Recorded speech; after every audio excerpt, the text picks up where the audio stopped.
My greedy family can have the inheritance, I said quietly as I signed the final document at the attorney's office.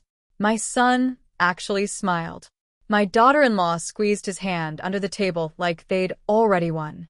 Then Mr. Calloway adjusted his glasses, turned to the last page of my husband's trust, and read one sentence that drained every bit of color from their faces. I didn't say a word. I simply folded my hands in my lap and watched them realize they had celebrated too early. What happened next changed our family forever. I'm glad you're here. Follow my story until the end, and tell me what city you're watching from. Sometimes I still sit awake at night wondering how greed can turn people you raised with love into strangers. The conference room smelled faintly of polished wood and stale coffee. Everything about Calloway and Pierce law offices felt expensive in that cold, quiet way wealthy people seem to admire. The leather chairs were too firm. The windows overlooked downtown Chicago, all steel and gray sky.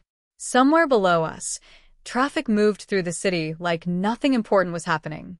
But inside that room, my entire life was being quietly dismantled. Or so my family believed. I sat at the end of the long mahogany table wearing the same navy blue wool dress I'd worn to my husband Walter's funeral 3 weeks earlier. At 68 years old, I no longer cared much about fashion, but Walter had always liked that dress. Said it made me look dignified. Dignified. Funny word for a woman whose own children were waiting for her to surrender everything. My son Daniel sat across from me, tapping his finger against the polished tabletop. He'd inherited Walter's broad shoulders and dark eyes, but lately, there was something restless about him. Impatient. Like every conversation with me had become an obligation he needed to hurry through. Beside him sat his wife, Vanessa. Perfect blonde hair. Cream-colored pantsuit. Diamond bracelet that caught the light every time she moved her wrist. She smiled constantly these days. Not warm smiles. Victorious ones. Mr. Calloway cleared his throat gently. Mrs. Whitmore, before we finalize these transfers, I want to confirm one final time that you understand the estate restructuring agreement. Vanessa answered before I could. She understands, she said smoothly. Margaret just doesn't want the burden of managing all these assets alone anymore. Margaret. Not Mom. Not even Margaret Whitmore. Just Margaret. The way someone speaks to a distant neighbor they barely tolerate. I looked down at the stack of papers in front of me. Trust transfers. Property Management Authority. Corporate voting rights connected to Walter's investment group. The language was dense and exhausting. Exactly how Vanessa wanted it. Daniel leaned forward slightly. Mom, this is honestly for the best. Dad handled all this financial stuff for years. It's too much stress for you now. Stress. That word again. Ever since Walter died, everyone suddenly spoke to me as if grief had made me fragile and incompetent overnight. I folded my hands carefully. Outside the window, snow drifted softly across the Chicago skyline. Walter used to love the first snowfall of the year. Every December he'd stand at our kitchen window holding a cup of black coffee, watching snow collect across the backyard. It makes the world look clean again, he always said. The memory hit me so suddenly my chest tightened. 3 weeks. Only 3 weeks since I buried my husband of 42 years. 3 weeks since I stood beside his casket while Vanessa checked her phone during the service. 3 weeks since Daniel hugged me stiffly afterward and immediately started asking Mr. Calloway about estate logistics. People reveal themselves quickly after a funeral, especially when money is involved. I'm not trying to take anything from you, Mom, Daniel continued, though his tone already sounded defensive. We're trying to help. Vanessa nodded sympathetically. You shouldn't have to worry about taxes, maintenance, legal paperwork. All that responsibility can be overwhelming at your age. At your age. There it was again. I almost smiled, because the truth was, they'd spent months preparing for this moment. They thought Walter kept me sheltered from financial matters. They thought I spent 40 years gardening, hosting dinners, and decorating houses, while Walter handled the important things.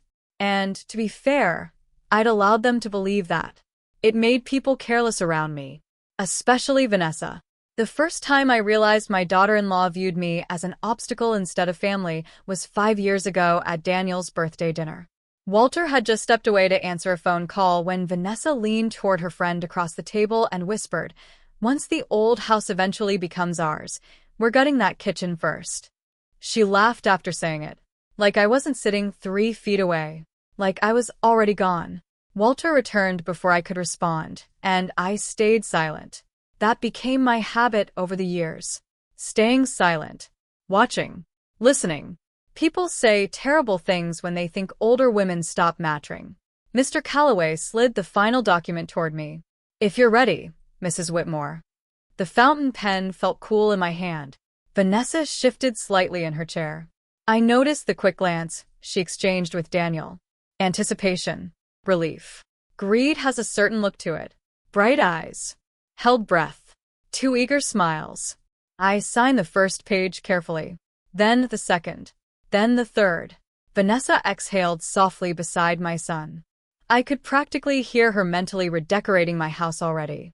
The Whitmore estate sat on 6 acres along Lake Geneva in Wisconsin.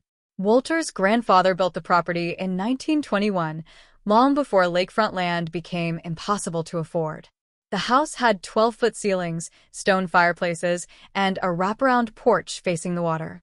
I raised Daniel there. Every Christmas morning. Every birthday party. Every late-night fever and scraped knee. And now Vanessa wanted to tear out the kitchen because it looked dated.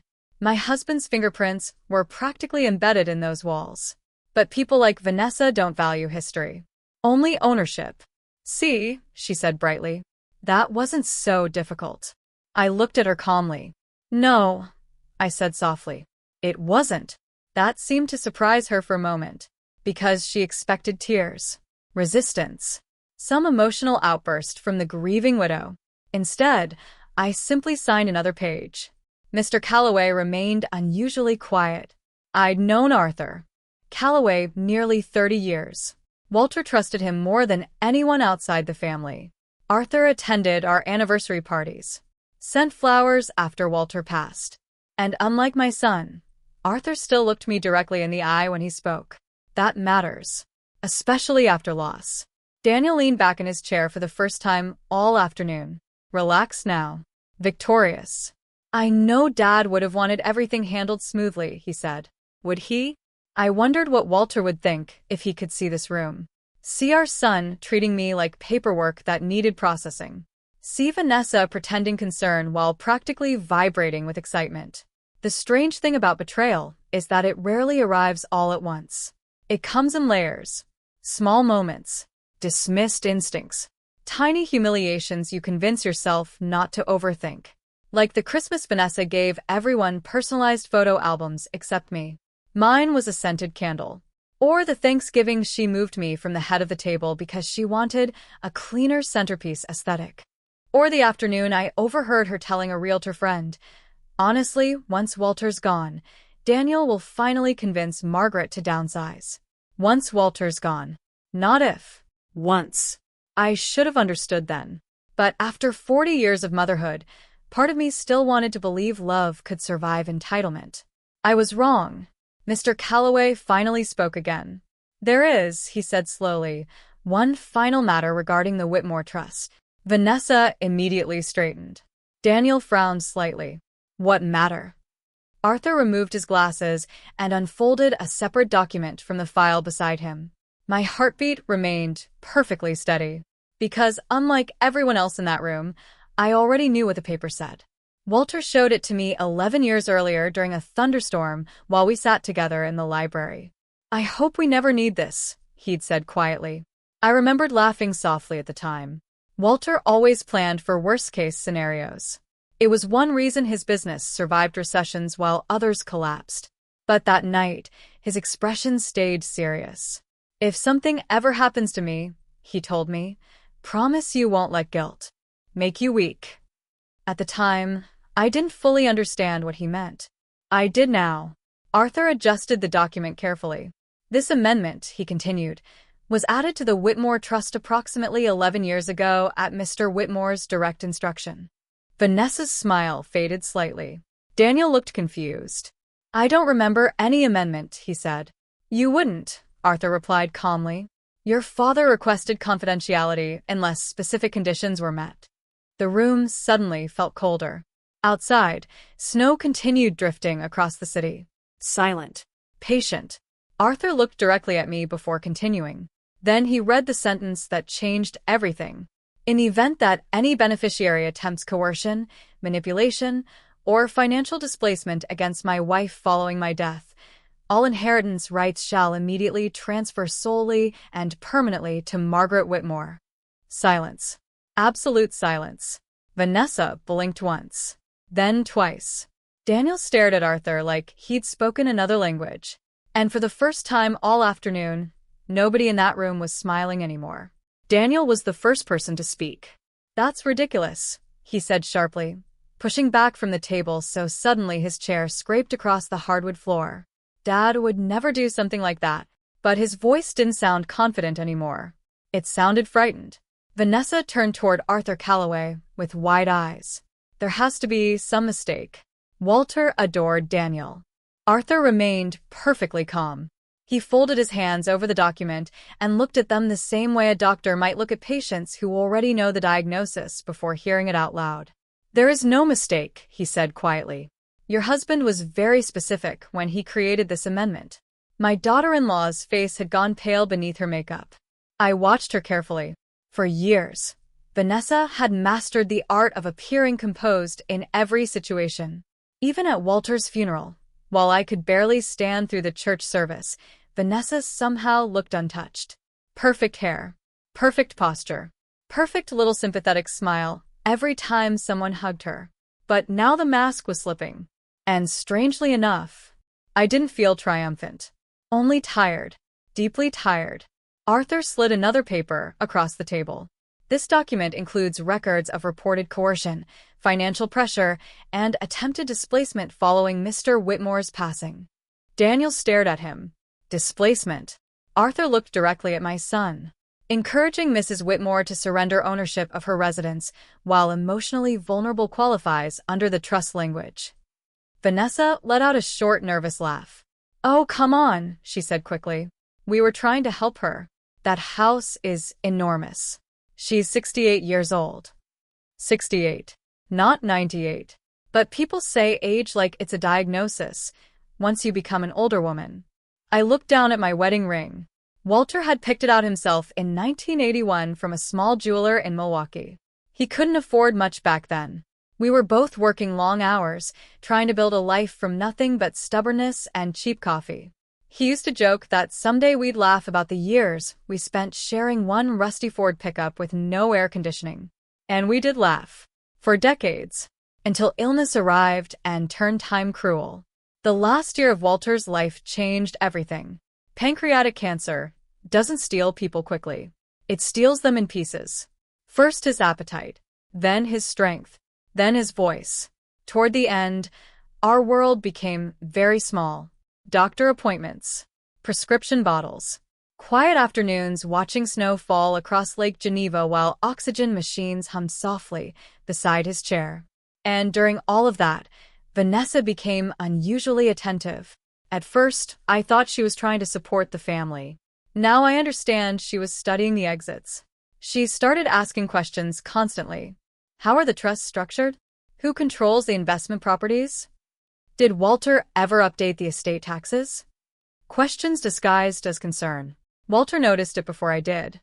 One night about 8 months before he passed, he sat beside me in the library while rain tapped softly against the windows. He looked exhausted, thinner than I'd ever seen him, wrapped in his old gray cardigan. "Promise me something," he said quietly. I remember setting down my tea and looking at him carefully. "Anything. If people start acting differently after I'm gone," he said, "don't ignore it just because they're family." At the time, I thought he meant grief. I thought he worried Daniel might become distant because losing a father changes a man. I never imagined Walter already understood exactly what was coming. Arthur's voice pulled me back into the conference room. "There's more," he said calmly. Vanessa's head snapped toward him. "More?" Arthur nodded once. Under the amendment terms, all management authority transferred exclusively to Mrs. Whitmore the moment coercive conduct was documented. Daniel frowned. What does that even mean? It means, Arthur replied carefully, your mother now has sole control over the estate, trust holdings, investment properties, and voting shares connected to Whitmore Development Group. Silence again. Heavy this time. Vanessa slowly turned toward me. And for the first time in years, I saw genuine fear in her eyes. Not annoyance. Not impatience. Fear. Because people like Vanessa only feel secure when they control the room. And suddenly she didn't. That's impossible, she whispered. Arthur opened another folder. No, he said quietly. It's legally binding. Daniel rubbed both hands over his face. Dad never told me any of this. Arthur hesitated for a moment before answering. I believe your father hoped these protections would never become necessary. That sentence hit harder than I expected. Because beneath the betrayal and legal documents and greed, there was still grief. Raw grief. Walter had known. Somewhere deep down, while he was dying, my husband understood our family might fracture the moment he was gone. I pressed my lips together carefully. Outside the windows, the snow had started falling harder now, coating the city in white. Vanessa suddenly leaned forward. This is absurd, she snapped, losing her polished tone completely. Margaret can barely manage her own medications right now. You're seriously telling me she's supposed to run an entire estate portfolio? Arthur didn't react. But Daniel looked uncomfortable, because even he knew she'd gone too far. I lifted my eyes slowly toward her. For a moment, neither of us spoke. Then I said quietly, I've managed more than you realize. Vanessa opened her mouth, then stopped. And something about that moment reminded me of a memory from years earlier. Daniel had been 12, maybe 13. Walter was teaching him how to sail on Lake Geneva. Our son got frustrated after tangling one of the ropes and shouted, Dad, why does Mom even need to learn this stuff? Walter looked at him for a long moment before answering. Because one day, he said calmly, your mother may need to survive people underestimating her. At the time, Daniel rolled his eyes like teenage boys do. But Walter only smiled. And now, sitting across from my son all these years later, I realized my husband had spent decades quietly preparing me for this exact room. Vanessa stood abruptly. We need another attorney. Arthur nodded politely. You're welcome to seek independent counsel. We will, she snapped. Daniel still hadn't looked at me. Not once since Arthur read the amendment. I wondered if shame was finally reaching him. Or maybe he was simply calculating what they had just lost. There's a difference. People confuse the two all the time. As Vanessa gathered her designer handbag with trembling hands, Arthur calmly organized the paperwork into neat stacks. Then he looked at me gently. Mrs. Whitmore, he said, there's one more thing your husband asked me to give you personally. My heartbeat slowed. Arthur reached into his briefcase and removed a sealed envelope with Walter's handwriting across the front. For Margaret. Only after the amendment is activated. And suddenly, for the first time that afternoon, my hands began to shake. The envelope felt heavier than paper should have. I stared at Walter's handwriting for several seconds before touching it. Even after 42 years of marriage, seeing his name still made something tighten painfully inside my chest. Walter Whitmore. Steady handwriting. Clean lines. Careful strokes. Everything about my husband had always been deliberate. Daniel shifted uncomfortably across the conference room. Vanessa had already stopped pretending to be polite. Her expression now looked sharp and irritated, like someone who'd spent hours planning a celebration only to discover they'd arrived at the wrong address. Arthur slid the envelope toward me quietly. He asked me personally to wait, he said.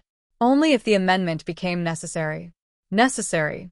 Such a cold word for something that had shattered an entire family. My fingers trembled slightly as I opened the seal. Inside was a single folded letter. No legal language. No trust documents. Just Walter. I unfolded the paper slowly. Margaret, if you're reading this, then I was right about them. I prayed I wouldn't be.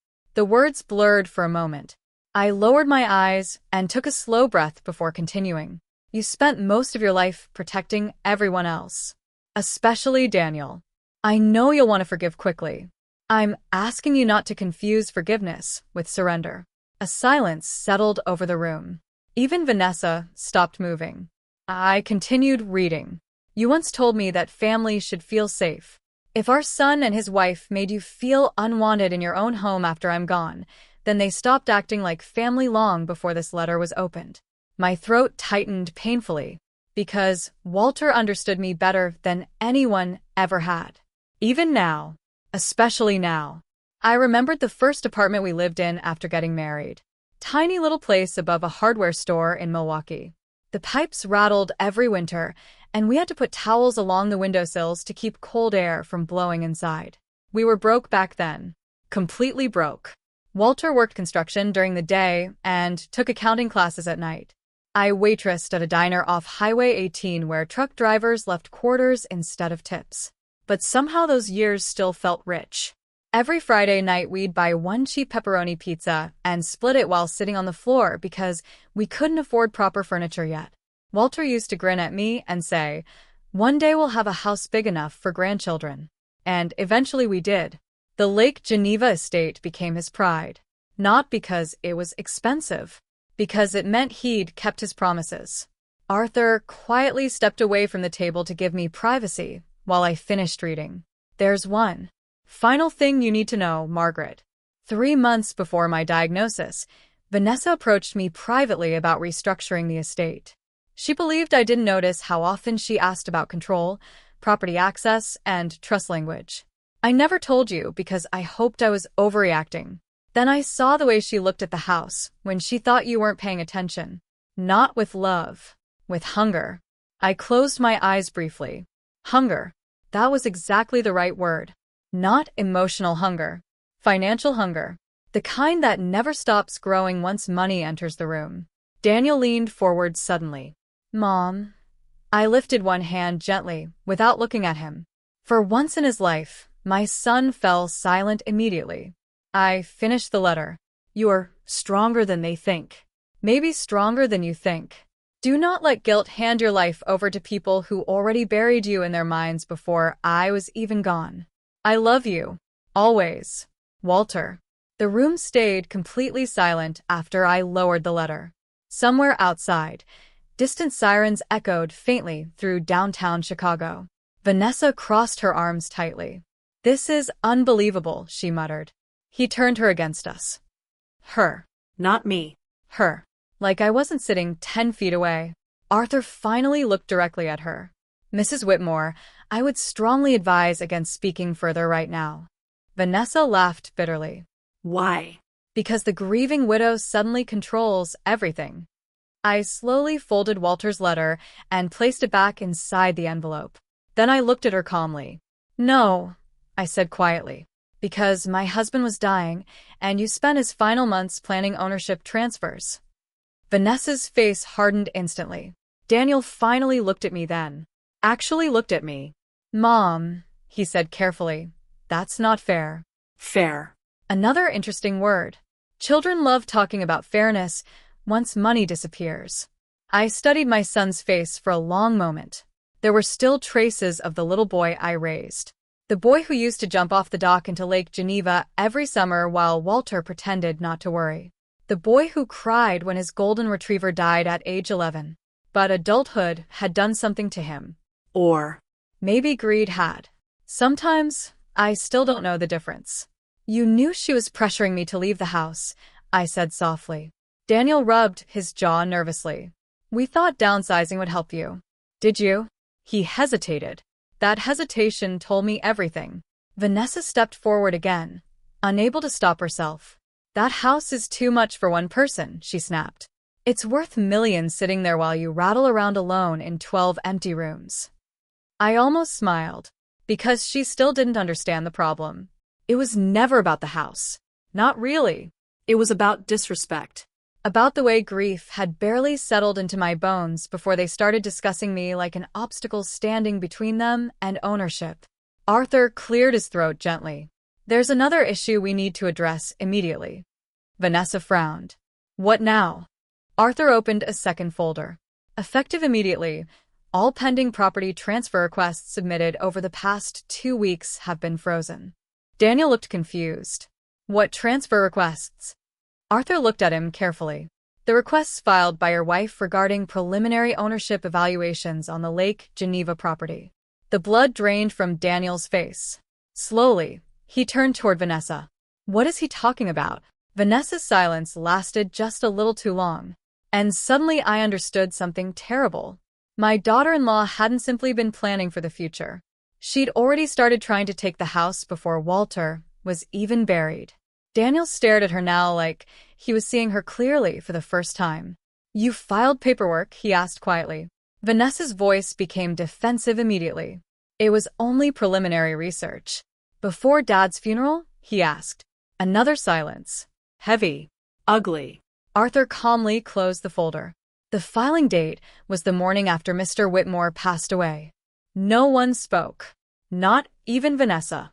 And in that moment, sitting inside that cold conference room with Walter's final letter still warm in my hands, I realized something painful.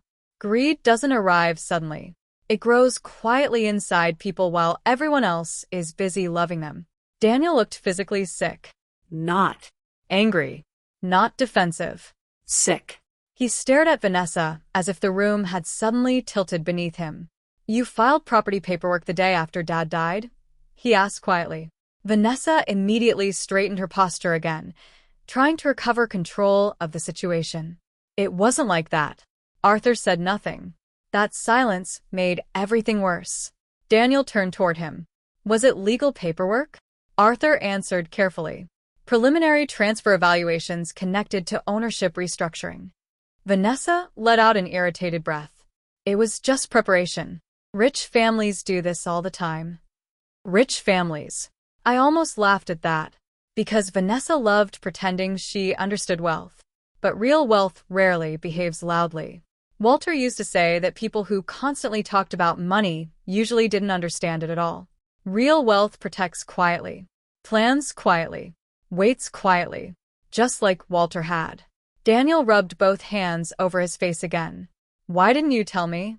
Vanessa's eyes flashed immediately. Oh, don't start acting innocent now, she snapped. You knew we needed a long-term plan. Needed. Another interesting word. Greed always disguises itself as responsibility. I sat quietly, holding Walter's letter in my lap, while they argued in front of Arthur's polished conference table. A few snowflakes drifted against the windows behind them. Chicago looked gray and distant outside, like another world entirely. For a moment, I stopped hearing their voices. Instead, I remembered a Sunday morning from 20 years earlier. Daniel was home from college. Walter stood outside near the grill beside Lake Geneva, while I sliced peaches in the kitchen. Vanessa had just started dating him back then. She arrived wearing white linen pants and sunglasses worth more than our monthly grocery bill. Beautiful girl. Charming smile. She hugged me tightly the first time we met. But later that afternoon, while everyone else sat on the patio, I walked back inside for lemonade and overheard her speaking quietly to Daniel near the hallway. This place is unbelievable, she whispered. Do you know how much this property alone is worth? Not. Your parents seem wonderful. Not this. Home feels warm. Not. Your family is lovely. Property value. Even at 26 years old, that was what she noticed first. At the time, I ignored the feeling in my stomach. Mothers often do that. We convince ourselves we're imagining things because the alternative hurts too much. Vanessa's sharp voice pulled me back into the present. She can't manage all this herself, she said. Look at her. I slowly lifted my eyes toward her. Look at me. Not speak to me. Not ask me. Just look at me like I was becoming furniture. Arthur finally closed one of the folders in front of him. Mrs. Whitmore has already reviewed the estate structures privately, he said calmly. Vanessa blinked. What? Daniel frowned too. Mom, I folded Walter's letter carefully before answering. Your father made sure I understood more than either of you realized. That wasn't entirely true. Walter had tried for years to involve me more deeply in the financial side of our lives. I simply trusted him enough not to worry about it. But during the final months of his illness, something changed.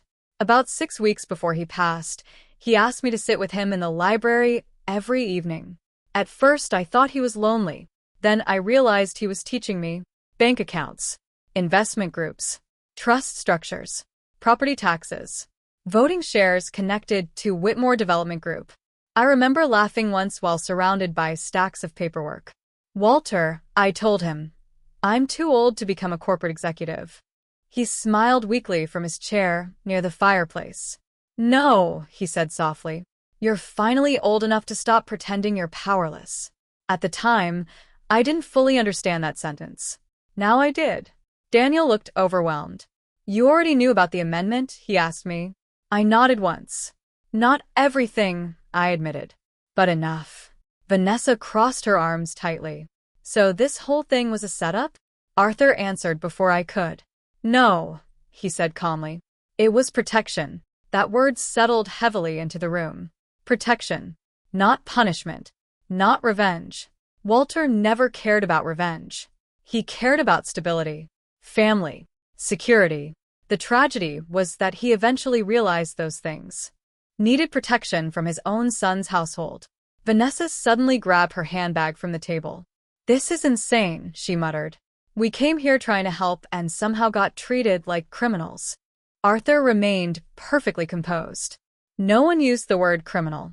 Her face tightened, because guilty people often hear accusations nobody actually says out loud.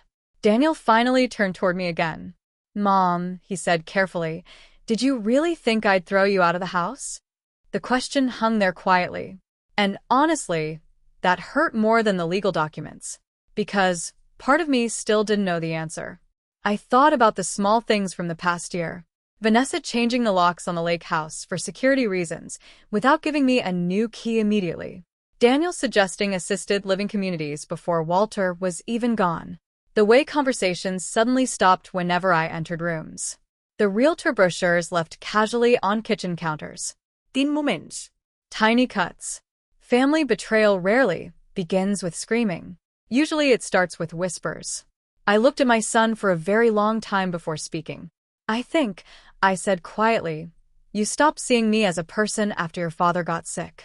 Daniel's expression cracked slightly. That's not true. Isn't it? He opened his mouth, then closed it again, because deep down he knew exactly when the shift had started too. Vanessa stepped closer to him immediately. She's manipulating you now, she said sharply. This is emotional blackmail. Arthur sighed softly for the first time all afternoon. Mrs. Whitmore, he said, I strongly recommend you stop speaking. But Vanessa was unraveling now. People who build their confidence around control tend to panic once the control disappears. She's one woman alone in a 12,000 square foot house, Vanessa snapped. This situation makes no sense financially. Financially, there it was again. Every sentence reduced human life down to numbers. I suddenly remembered something Walter once told me while we walked beside the lake one autumn evening. Pay attention to people who calculate everything, he said. Eventually they'll calculate human beings too. At the time, I thought he was talking about business partners. I realize now he was talking about family. Arthur gathered several folders together neatly. There will be no further transfer discussions today, he said calmly. Vanessa looked furious. Daniel looked exhausted. And I just sat there quietly holding my husband's final letter, finally understanding something I should have understood years earlier. Walter hadn't spent his last months preparing me to fight strangers. He prepared me to survive disappointment from the people we loved most. Nobody spoke for several seconds after Arthur ended the meeting. The silence felt heavier than shouting. Vanessa stood near the conference table gripping her handbag so tightly her knuckles had turned white. Daniel still looked stunned, like he was trying to rearrange reality into something less embarrassing. Arthur calmly stacked the legal folders together. Professional, quiet, controlled. Walter always admired that about him. I slowly placed Walter's letter back inside my purse. My fingers lingered against the envelope for a moment longer than necessary. It still amazed me how a dead man could make me feel safer than the living people sitting across from me. Vanessa finally broke the silence first. So what now? She asked sharply. Arthur looked at her calmly. Now Mrs. Whitmore returns home. Home. Such a simple word. Yet over the past few weeks, they had discussed my home the same way investors discuss commercial property. Square footage, market value, tax exposure. Not memories. Not family. Certainly not grief. Daniel finally stood up from his chair. Mom, maybe we should all just take a breath and talk later. I almost smiled at that. Because people only ask for calm after their plans collapse. 3 hours earlier, nobody in that room wanted to slow down. Vanessa had arrived carrying color-coded folders. Daniel kept talking about efficiency. And Arthur had quietly watched the entire thing unfold like a man waiting for a storm he already knew was coming. I rose slowly from my chair and adjusted my coat. At 68, I moved more carefully than I once did, especially after the winter arthritis started, settling into my knees. But I still carried myself the way Walter taught me years ago. Never rush when people are trying to pressure you. Slow movement unsettles greedy people. It forces them to wait. Vanessa stepped closer as I gathered my purse. You're really going to do this? She asked. I looked at her. Do what? Cut your own family out over a misunderstanding. Misunderstanding. Interesting choice of words for someone who filed property valuations before her father-in-law's funeral. I buttoned my coat calmly. This didn't begin today, I said quietly. Daniel looked uncomfortable again, because deep down he knew that was true. The truth is, families don't collapse in one afternoon. They erode slowly. Tindre respectful moments. Small exclusions. Cold conversations disguised as concern. I remember one particular evening about a year before Walter got sick. We were hosting Thanksgiving at Lake Geneva like we always did. 23 people crowded into the dining room. Grandchildren running through the halls. Football playing softly in the den. Walter carved the turkey while everyone laughed around him. At one point, I walked into the kitchen and overheard Vanessa talking quietly to Daniel near the refrigerator. We can't keep doing every holiday here forever, she whispered. This house needs major updating if we're eventually going to entertain properly. Eventually. That word stayed with me afterward. Not if. Eventually. As if my absence from the house was already scheduled in her mind. At the time, I said nothing. I'd spent most of my adult life avoiding conflict. Women from my generation were taught that keeping peace mattered more than expressing hurt. So I swallowed things. Again and again. Until eventually people mistake silence for weakness. Arthur walked beside me toward the conference room door. I'll contact the banks this afternoon, he said quietly. Temporary restrictions are already being processed. Vanessa immediately turned around. Restrictions? Arthur nodded once. Given the circumstances, all pending access requests connected to the estate are suspended until further review. Daniel frowned. Access to what? Arthur looked at him. Carefully. Company accounts. Property evaluations. Investment transfers.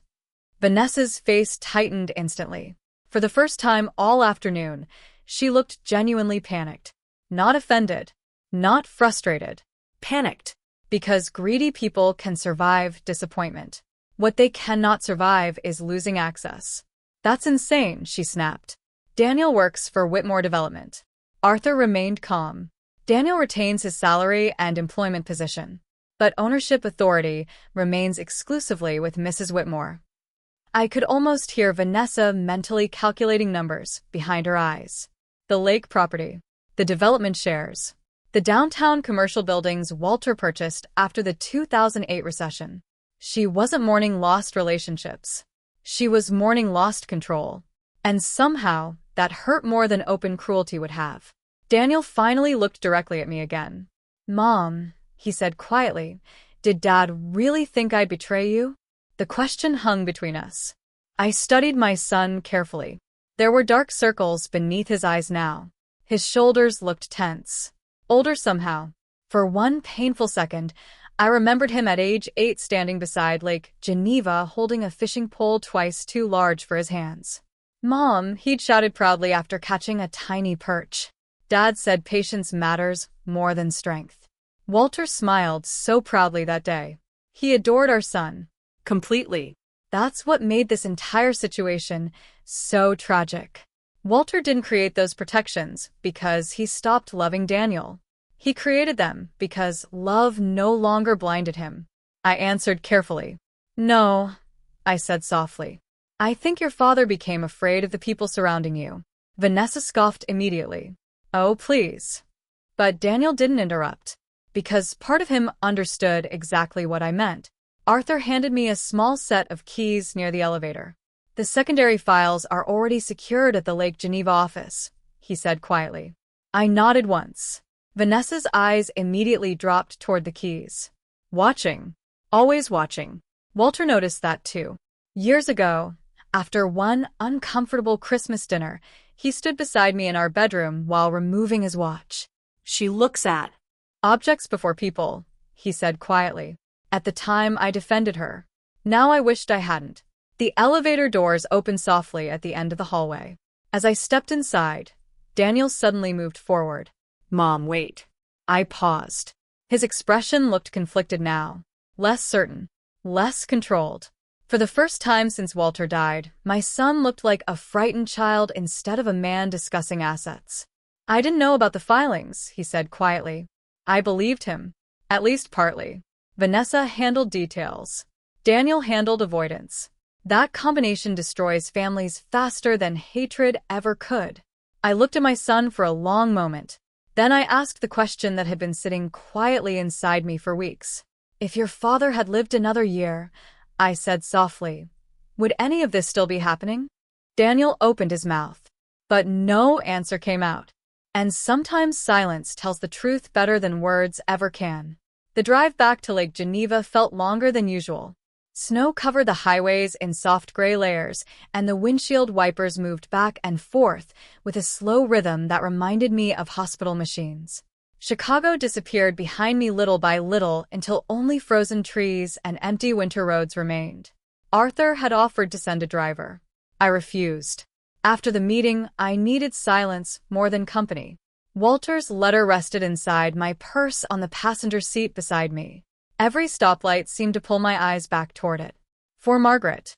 Only after the amendment is activated. Even now, I still hated that word. Activated. As if my husband had built emergency procedures for emotional disasters he hoped would never happen. The closer I got to the lake house, the heavier my chest felt. Home had always meant comfort to me, but grief changes houses, especially large ones. The Whitmore estate sat at the end of a winding private road lined with bare maple trees. Snow had already started collecting along the stone entrance walls by the time I pulled into the driveway. The house looked beautiful in winter. Cold, but beautiful. Warm golden lights glowed through the tall front windows. Walter insisted on automatic timers years ago because he said empty dark houses felt sad. Now the lights only made the emptiness more obvious. I sat inside the car for almost a full minute before getting out. The air smelled like snow and pine trees. Quiet. Too quiet. For 42 years, Walter's footsteps had existed somewhere inside that house. Even when we weren't speaking, even when we were simply reading in separate rooms, I always felt him there. Now, every room echoed differently. I unlocked the front door slowly and stepped inside. Warm air wrapped around me immediately. The familiar scent of cedarwood and fireplace smoke lingered faintly in the entryway. Walter loved real wood-burning fires even after we could easily afford modern heating systems. Gas fireplaces have no soul, he used to complain. I smiled despite myself. Then the smile faded. Because grief works like that. One memory comforts you. The next one destroys you all over again. I hung my coat carefully near the staircase and noticed something strange immediately. The dining room light was on. I frowned slightly. I always turned it off before leaving. For one brief second, my stomach tightened. At 68 years old, you learn to trust small instincts. I walked quietly through the hallway toward the dining room and stopped. Several large folders sat spread across the dining table. Real estate brochures, property valuation estimates, renovation sketches. My chest went cold. I stepped closer slowly. One folder had Vanessa's handwriting across the top. Post-transfer renovation concepts. Post-transfer. Not possible future ideas. Not maybe. Not someday. Post-transfer. Shaking. Entertainment lounge. I suddenly understood why Walter looked so tired during those final months. Not physically. Emotionally. He saw this coming long before I did.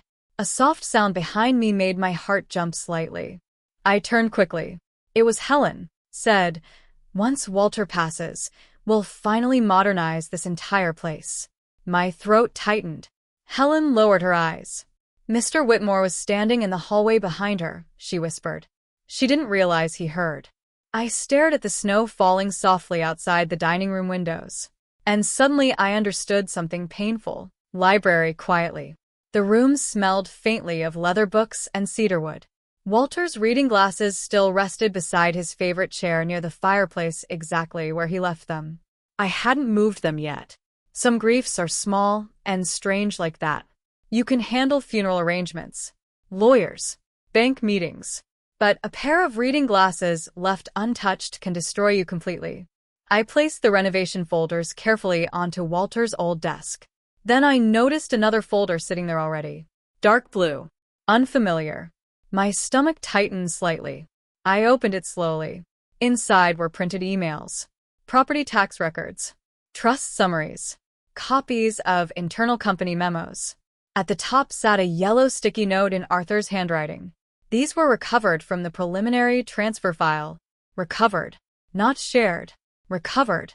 I lowered myself carefully into Walter's chair and started reading. Most of the documents involved estate projections, estimated values, ownership percentages, corporate restructuring possibilities after Walter's death, cold paperwork, business language. But halfway through the stack, I found something else.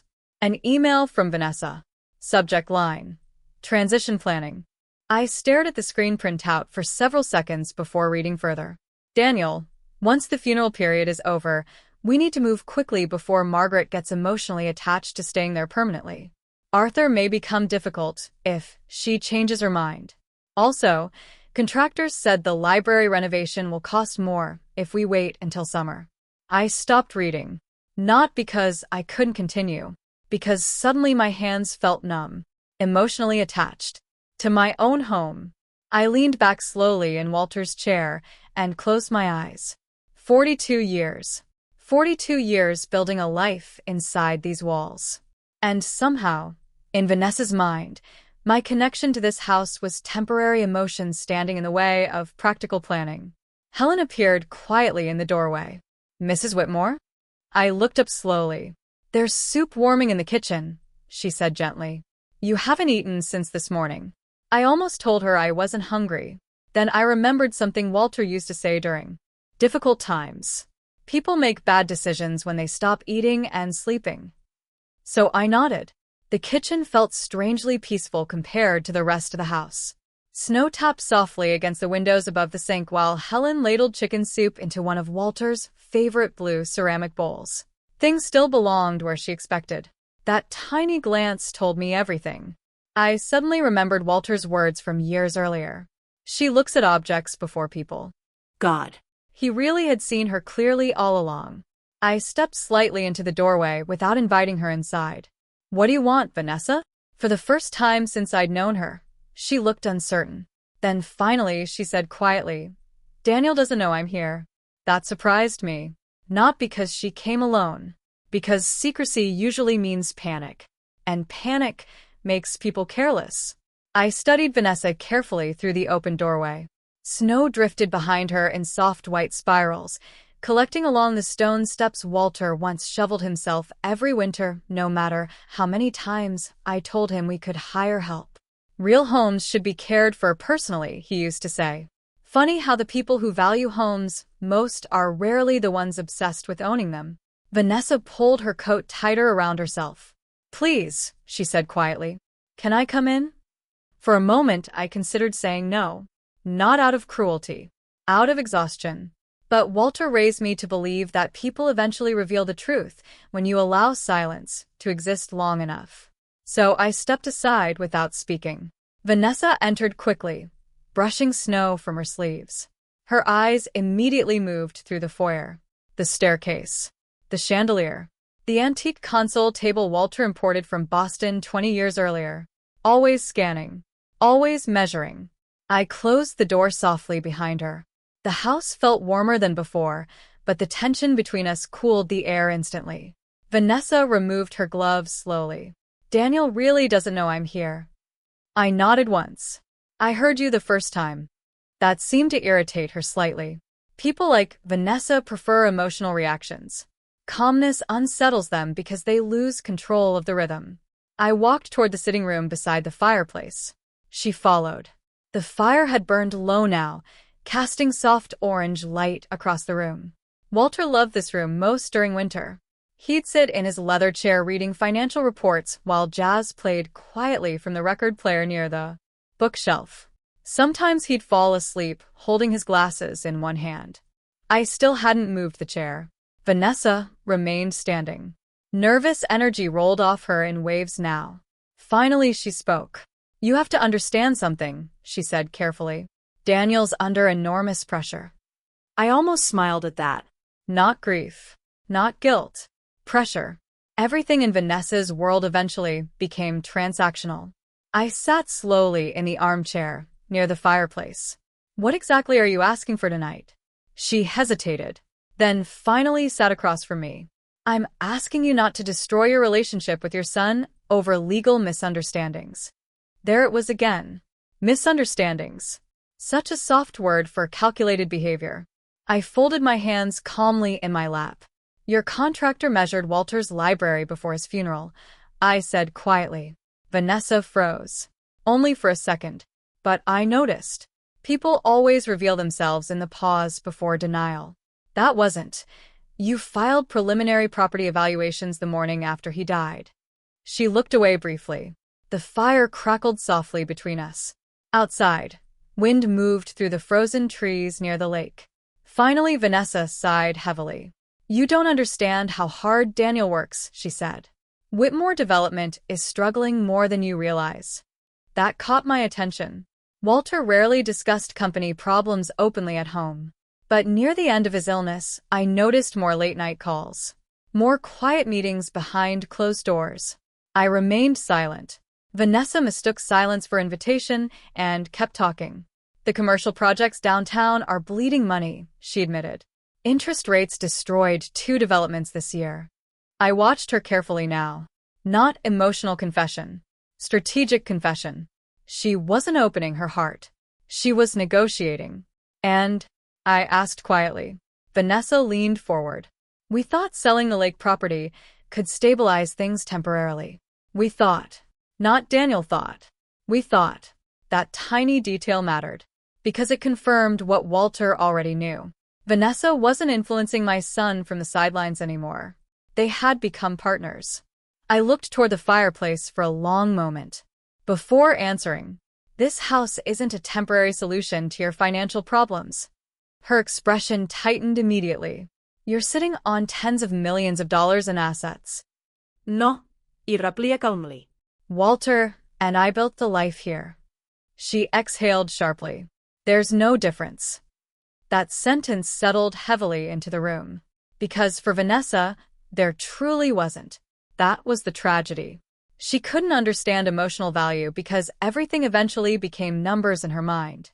I suddenly remembered a conversation from years earlier. Walter and I had attended a charity gala in Chicago shortly after Daniel married Vanessa. At one point during dinner, Vanessa laughed while describing a wealthy couple she knew from college.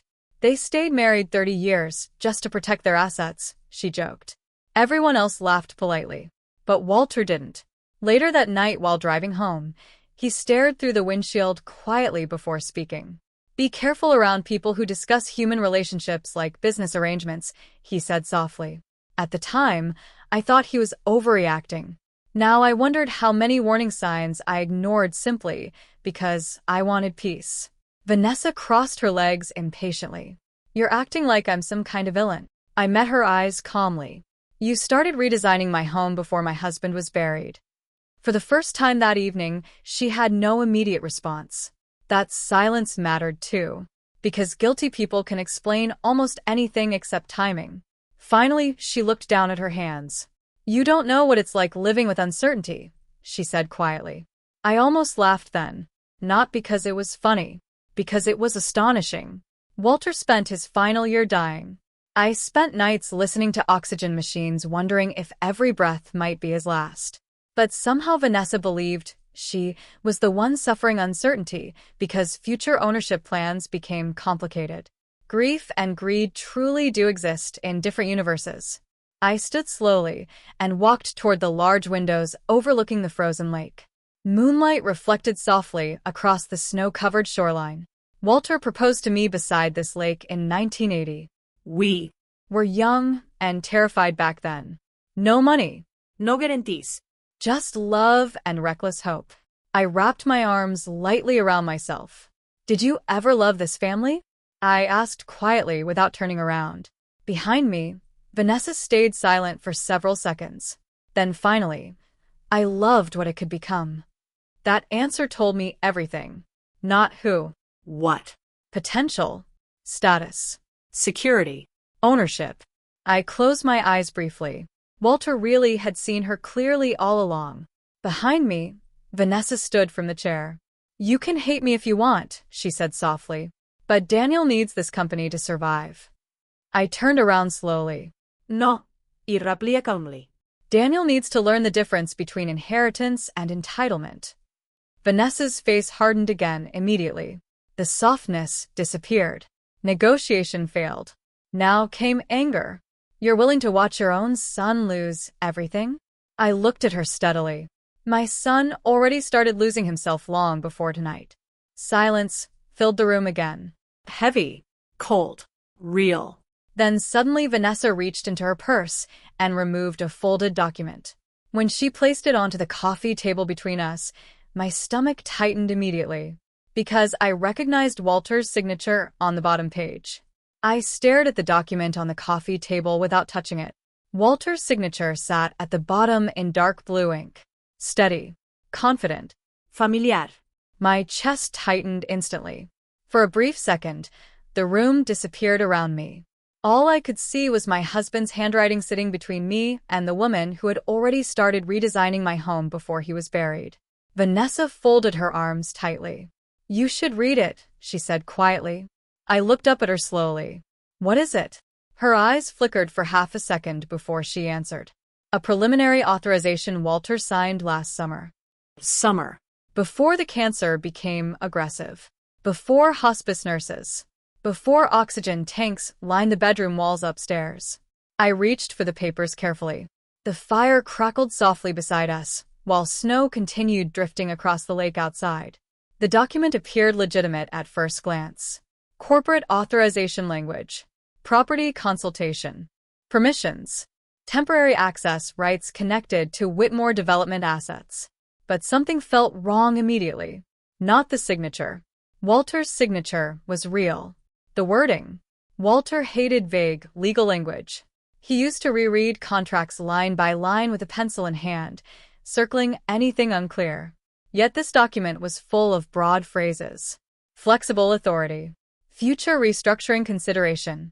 Potential ownership transition discussions. Too loose. Too careless. Not Walter. I looked back up at Vanessa calmly. Where did you get this? It came from Walter's office files. That answer arrived too quickly. Another warning sign. People telling the truth rarely rush simple details. I lowered my eyes to the paper again. Then I noticed the date. July 14th. My stomach turned cold. Because July 14th was the weekend Walter had been hospitalized in Milwaukee after collapsing during dinner. He spent 48 hours heavily medicated while doctors ran emergency scans. I remembered every minute of that weekend. The fear, the confusion, the morphine. Walter barely stayed awake long enough to finish conversations. And suddenly I understood exactly why Vanessa brought this document tonight without Daniel knowing. Because Daniel probably had never seen it either. I placed the papers carefully back onto the table. Walter signed this in the hospital, I said quietly. Vanessa's jaw tightened slightly. He was still mentally competent. Not healthy. Not comfortable. Competent. Legal language again. I leaned back slowly in my chair. You had him reviewing corporate paperwork while he was medicated? Her eyes flashed immediately. He insisted on staying involved. Maybe. Walter truly loved his company. But I also knew my husband well enough to recognize pressure when I saw it. Vanessa moved closer to the fireplace. You have to understand something, she said carefully. At that point we thought the company might collapse.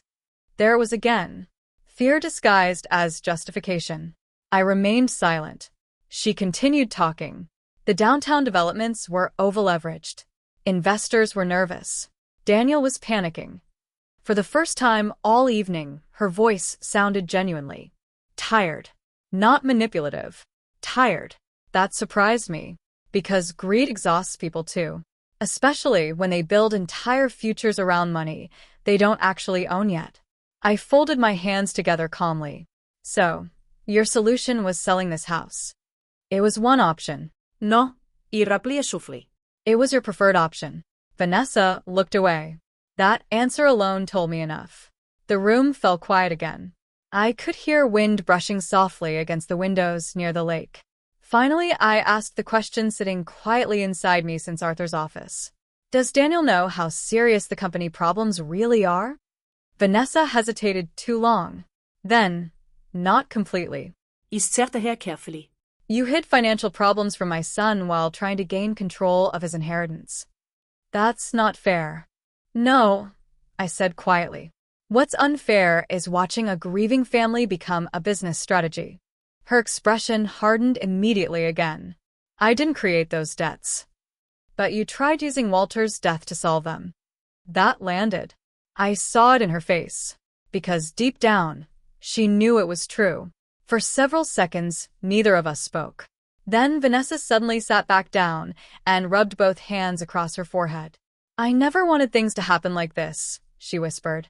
And strangely enough, I believed her. Not because she was innocent, because people rarely plan for consequences. They only plan for victory. I thought back to something Walter once told me during the early years of Whitmore development.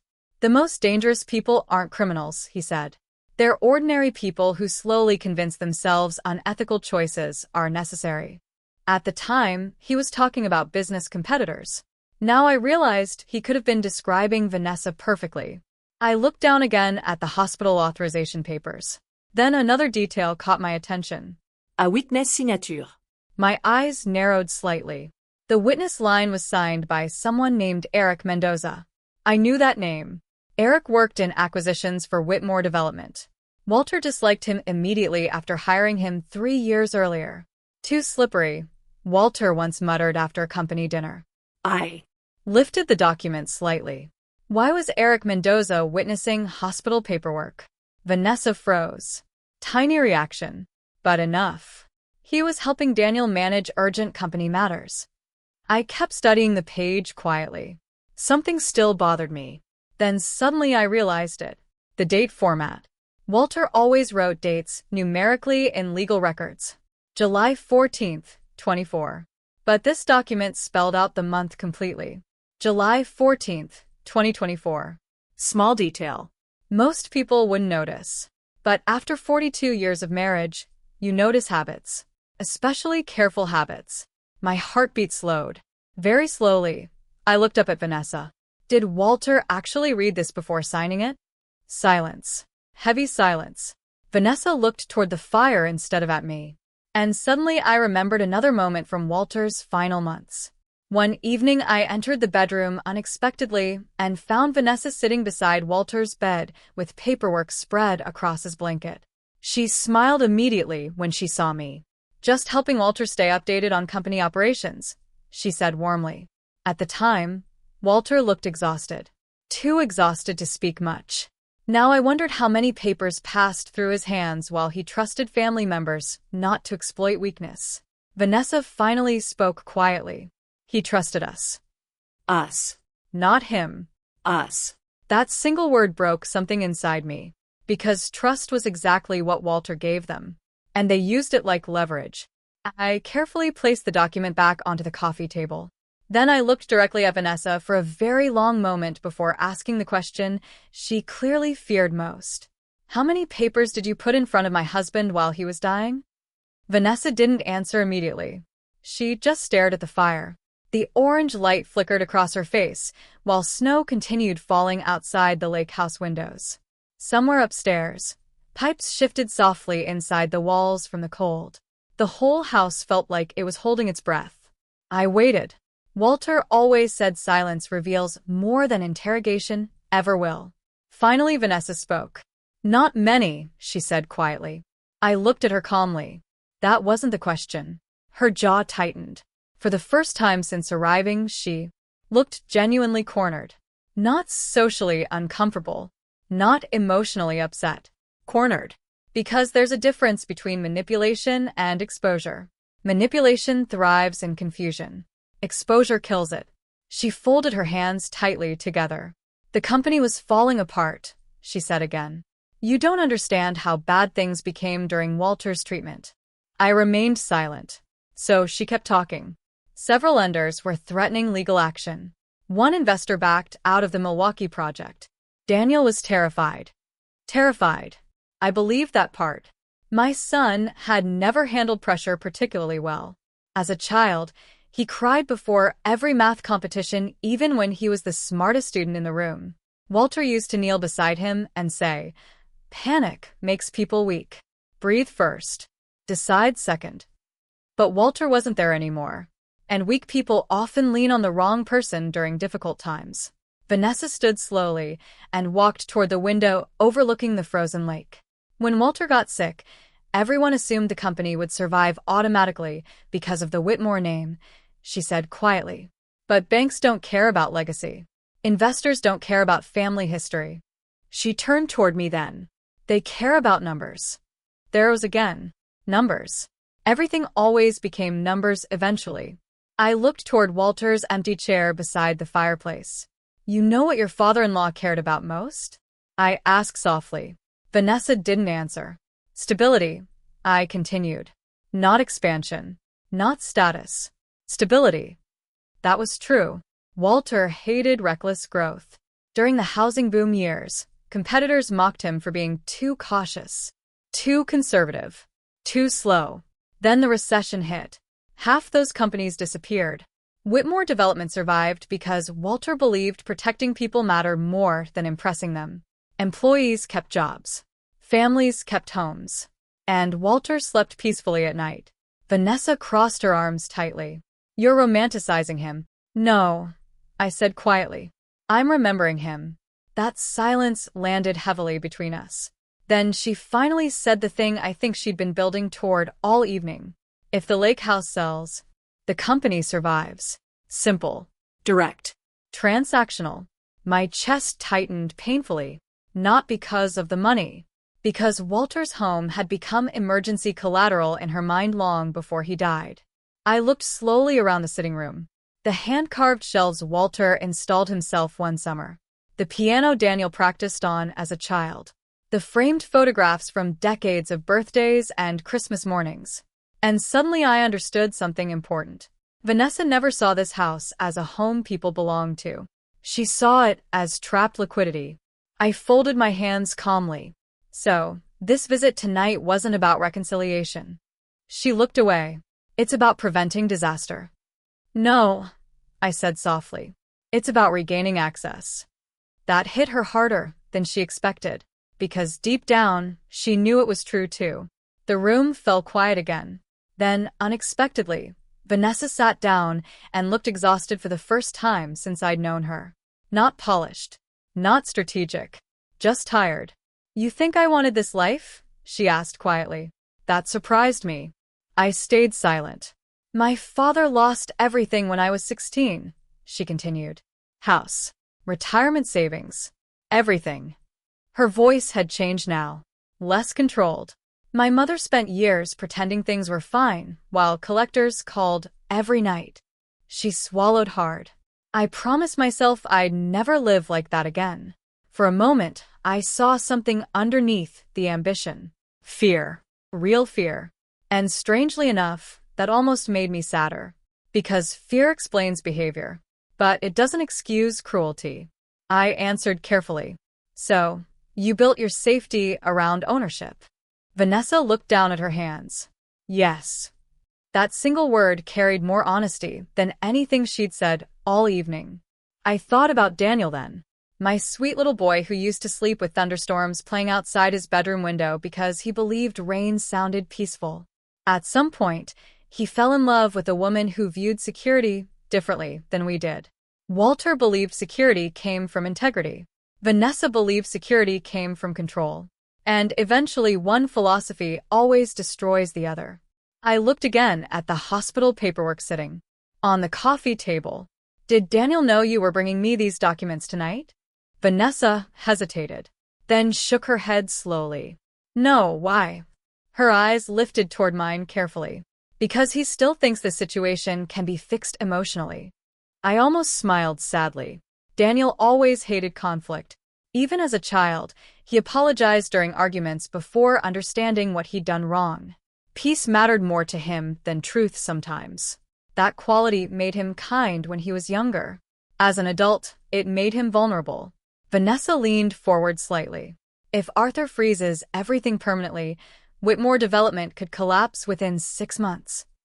I listened quietly. The banks will panic if leadership instability becomes public. Leadership instability. Interesting phrase. Walter's widow protecting legal ownership suddenly counted as instability. But covert inheritance planning during hospice care somehow didn't. I looked directly at her. So, your solution was pushing me out quietly before I realized what was happening. Her silence answered for her. Outside, wind rattled lightly against the windows. The fire burned lower, and suddenly I felt very old. Not weak, just old in the way grief ages people quickly. I stood slowly from the chair and walked toward the fireplace mantel. A framed photograph sat there from our 40th wedding anniversary. Walter stood beside me, smiling in that calm, steady way he always smiled. One arm around my shoulders. Lake Geneva behind us at sunset. We looked peaceful. Because we were. I touched the frame lightly. Then asked the question that mattered most. If Walter had signed everything over willingly, I said softly without turning around, why were you trying to rush me before I spoke with Arthur alone? Behind me, Vanessa said nothing. And that silence finally confirmed what my heart already knew. Whatever papers she placed in front of my dying husband, even she wasn't completely sure they would survive the light. Vanessa never answered my question. She just stood there near the fireplace, arms folded tightly across her chest while the firelight flickered against the windows. That silence told me more than words could. Have. Because innocent people explain. Guilty people calculate. I looked at Walter's photograph one last time before placing it gently back onto the mantel. Then I turned toward her. You should go home, I said quietly. Vanessa's expression hardened immediately. So that's it. I nodded once. For tonight. She stared at me carefully, probably waiting for anger. Or tears. Or some emotional speech about family betrayal. But grief had already exhausted those things inside me. At a certain age, disappointment becomes quieter. Deeper. More permanent. Vanessa grabbed the hospital documents from the coffee table a little too quickly. Another small mistake. People protect dangerous papers instinctively. I'm trying to save this family, she said sharply. I walked calmly toward the front hallway. No. I raplia shufli. You're trying to save control. That landed harder than she expected. I could see it in her face. Because somewhere underneath all the ambition and financial panic, Vanessa knew exactly when survival crossed into manipulation. She followed me toward the entryway while putting the documents back into her purse. You think Daniel's innocent in all this? She asked suddenly. I paused near the staircase. Interesting. Very interesting. Because people under pressure often reveal truths accidentally. I turned slowly toward her. What does that mean? For a moment, she looked unsure whether to continue. Then frustration won. He knew about the restructuring discussions months ago, she said. Maybe not every detail, but enough. Something cold moved through my chest. Not shock. Confirmation. I thought back to all the strange moments during Walter's illness. Daniel suddenly insisting we discuss future planning. The repeated conversations about downsizing. The assisted living brochures that appeared on kitchen counters. At the time, I convinced myself he was overwhelmed, trying to prepare emotionally. But now I understood something painful. Preparation had started long before grief. I rested one hand lightly against the staircase, railing Walter installed himself 25 years earlier. Did my son ever object? I asked quietly. Vanessa hesitated. That. Hesitation was answer enough. Still, she spoke. He thought it would happen gradually. Gradually. Such a harmless-sounding word. As if betrayal becomes kinder when stretched over time. I looked toward the front windows where snow still covered the driveway outside. Daniel, my only child. The little boy who once cried for 2 hours after accidentally stepping on a bird's nest near the lake. The teenager who hugged me before every basketball game because he believed it brought luck. The young man who promised Walter and me that family would always come first. And somehow, piece by piece, adulthood had replaced warmth with convenience. I finally understood what Walter meant in his letter. They buried you in their minds before I was even gone. Vanessa moved closer again. He didn't want to hurt you, she said quietly. That sentence almost hurt worse than anything else, because people often use good intentions to excuse terrible behavior. I looked directly at her. Then why was everyone moving so quickly after the funeral? She opened her mouth, closed it, then finally said the most honest thing I'd heard from her all night. Because once people hesitate emotionally, deals become harder. Deals. There it was again. Always business language. Always transactions. Even now, I suddenly felt incredibly tired. Not physically, soul tired. The kind of exhaustion that comes when you realize someone has been measuring your worth financially while you were still loving them personally. I opened the front door calmly. Cold winter air rushed softly into the foyer. Vanessa stood frozen for a moment like she still expected me to negotiate. But there was nothing left to negotiate anymore. Walter understood that before any of us did. As she stepped outside, she turned back one final time. If Whitmore Development collapses, she said quietly, Daniel will never forgive you. Snow swirled around the porch lights behind her. I looked at my daughter-in-law steadily, then answered with the only truth left. If the company survives by destroying what his father built this family on, I said softly, then he already lost more than money. For once, Vanessa had no response. She walked down the stone steps without another word. I watched her SUV disappear slowly through the falling snow until the headlights vanished completely beyond the trees. Then I closed the door. The silence inside the house returned immediately. Heavy. Still. Real. I locked the deadbolt carefully. Then, after a brief pause, I locked the second one too. Not because I was afraid. Because boundaries matter once trust disappears. Upstairs, the hallway lights glowed softly against the dark wood floors.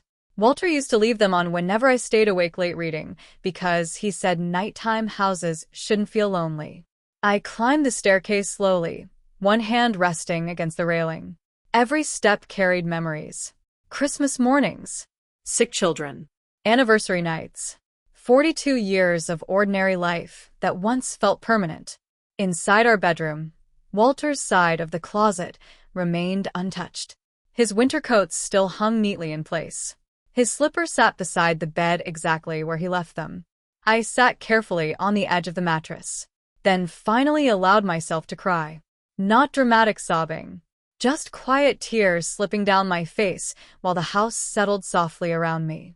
Because underneath all the legal documents and greed and betrayal, I still miss my husband. Terribly. After a while, I wiped my face and looked toward Walter's nightstand. A small leather notebook rested beside the lamp. I frowned slightly. I hadn't noticed it before.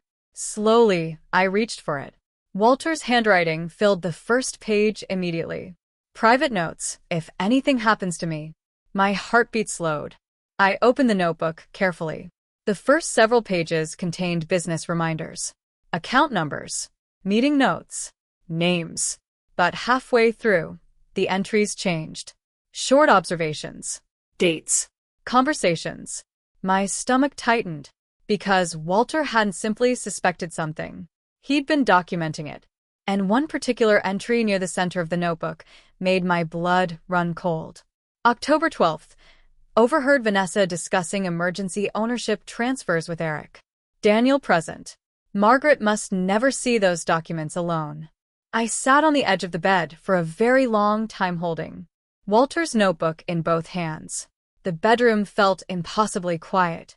Snow continued falling outside, covering the lake house in soft white silence, while the grandfather clock downstairs marked each passing minute like a heartbeat echoing through an empty church. I looked down at the page again. Margaret must never see those documents alone. My throat tightened. Even near the end of his life, while cancer hollowed him out piece by piece, Walter was still trying to protect me. Not just financially, emotionally. From humiliation, from manipulation, from discovering too late that people inside our own family had already started planning around his death. I closed the notebook carefully and rested it against my chest. Then, for the first time since the funeral, I allowed myself to stop being strong. Not loudly, not dramatically. I simply sat there in the dim bedroom light while tears rolled quietly down my face. Because grief changes shape over time. At first, you cry because someone is gone. Later, you cry because of everything they carried silently while protecting you. And somehow that hurts even more. The next morning, I woke before sunrise. Walter always rose early.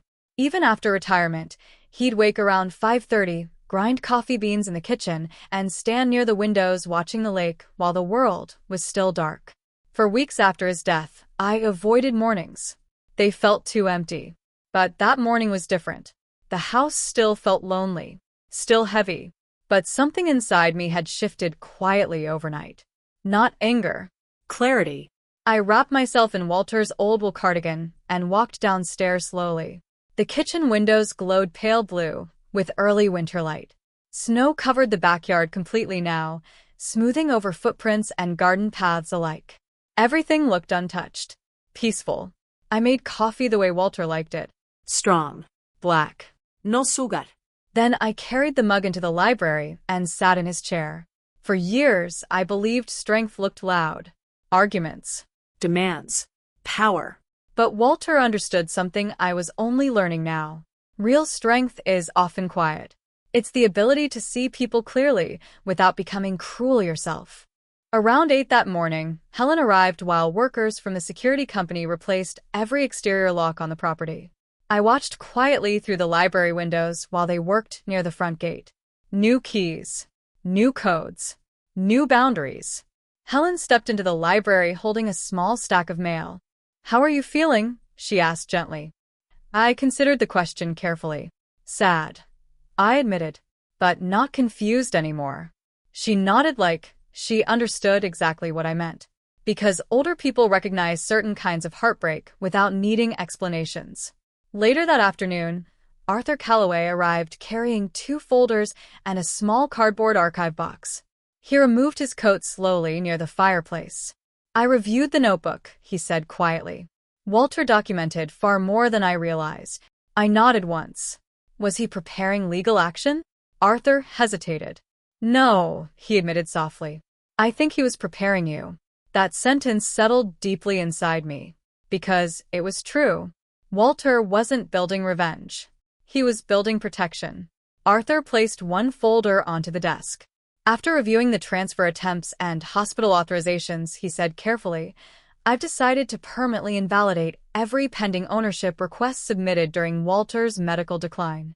I closed my eyes briefly. Not relief. Not victory. Just finality. Arthur continued.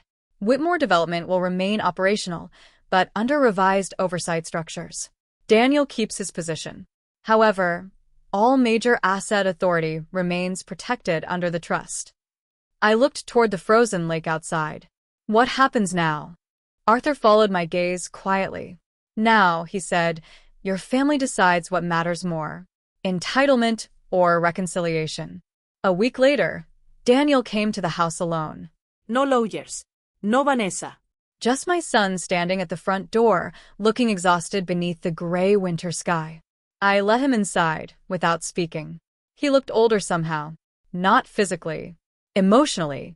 Like reality had finally reached him. We sat in the kitchen for almost 20 minutes before either of us spoke. Finally, Daniel looked down at his coffee cup and said quietly, "I failed him, didn't I knew immediately he meant Walter. I answered honestly. "You failed yourself first. That hurt him. I could see it. But truth often hurts before it heals. Daniel rubbed both hands across his face slowly. I kept telling myself we were protecting the future, he whispered. The company. The family. I studied my son carefully.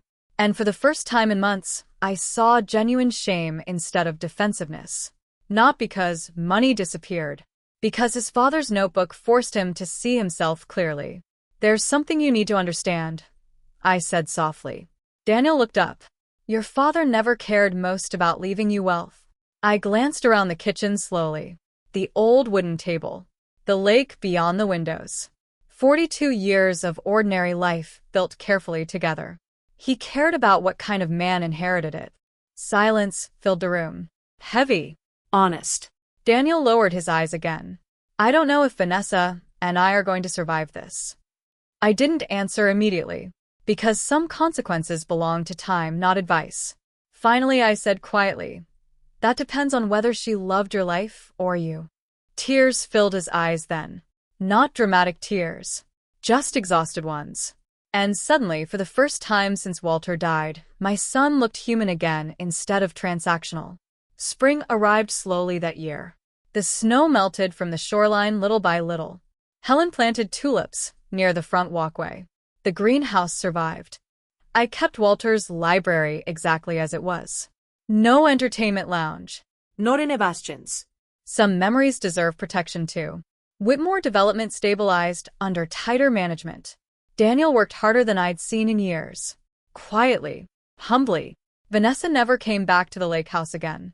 Sometimes, loss reveals character more clearly than success ever could. One evening in early May, I sat alone on the back porch, watching sunlight move across Lake Geneva while birds returned to the shoreline trees. Walter used to sit in that exact spot every spring, coffee in hand, peaceful smile. I closed my eyes briefly and let the wind move softly through my hair. Then I finally understood the real inheritance my husband left behind. Not the company. Not the estate. Not the money. Clarity. The courage to stop confusing love with access. And the wisdom to understand that family is not defined by who waits for your death, but by who protects your dignity while you're still alive.